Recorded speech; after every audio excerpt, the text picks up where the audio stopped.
Hello and welcome to Brick Speak. I'm your host, Brigadier Rakesh Bhatia. In the previous episode, we had spoken about geopolitical and strategic lessons learned from 1979 Sino-Vietnam War.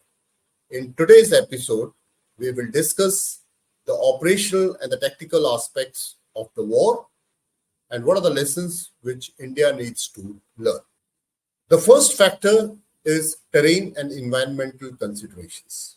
The terrain as obtained in the northern Vietnam was challenging, and the environmental conditions posed significant obstacles for Chinese forces. The terrain and these environmental factors affected their mobility and operational effectiveness. The relevance of these considerations are that we must prioritize training and be prepared for operations in diverse and difficult terrain as obtained in the mountainous region of Himalayas. There is a need to institute specialized training for our troops so that they can make effective use of terrain while carrying out defensive strategies and maintaining robust supply lines in such environments. We have spoken in episode 16 about the geography and the topography as obtained in the area of operations and also how these affected the Chinese offensive plans as well as the defensive plans of Vietnamese army. The next important factor is intelligence and need for detailed reconnaissance. The Chinese did not have accurate intelligence and they did not carry out pre-war reconnaissance. This led the Chinese forces to encounter unexpected resistance and prepared Vietnamese defenses. There is a need to have an effective intelligence and reconnaissance for India.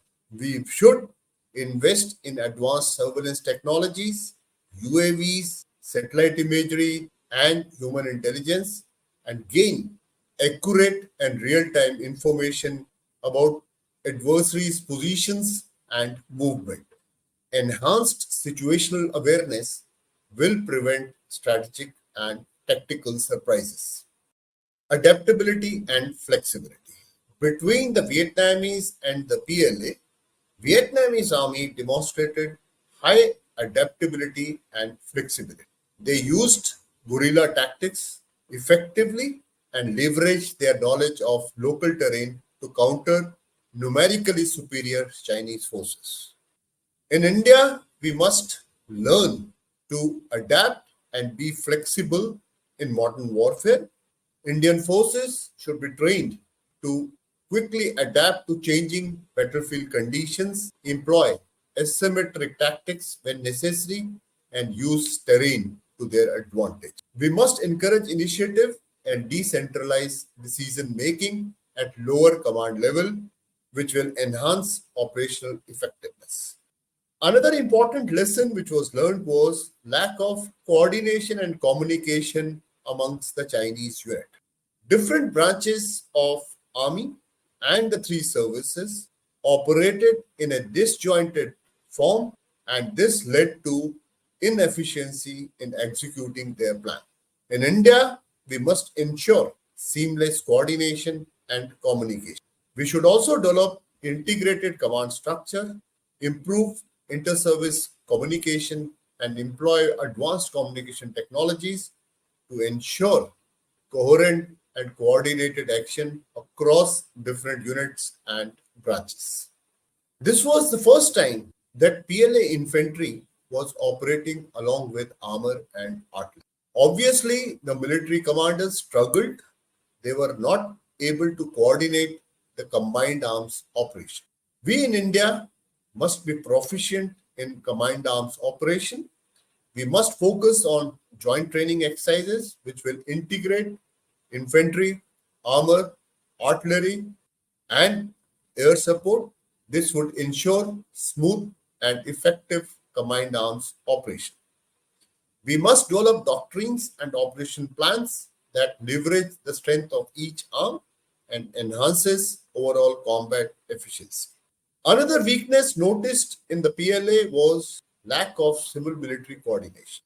During war, it is very important that civil military coordination is put in place for effective results. This is important to ensure logistics and manage impact on civilians. Effective civil military coordination will enhance operational success and mitigate impact on civilian population.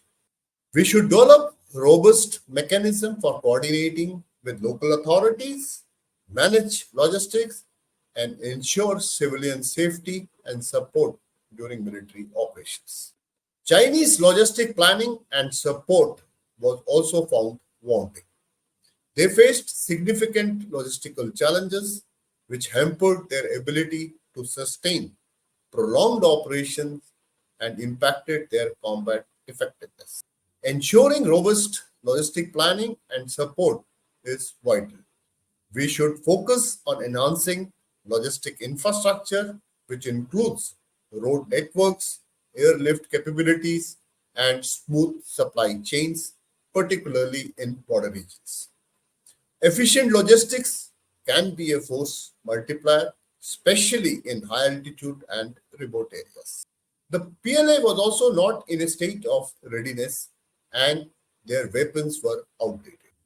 They were still following Mao's diktat of men over weapon. But the war highlighted deficiency in Chinese military teaching. Their equipment was outdated, and while reassessing the war, they set pace in modernizing their army, which is continuing till date.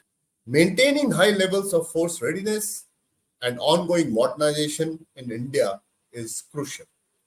We should continue to invest to modernize our military equipment, enhance troop training, and ensure that our forces are well prepared and equipped to meet contemporary threats. With this, I come to the end of today's short episode.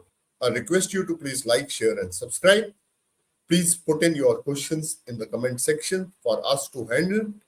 All the best. Keep working hard. Jai Hind.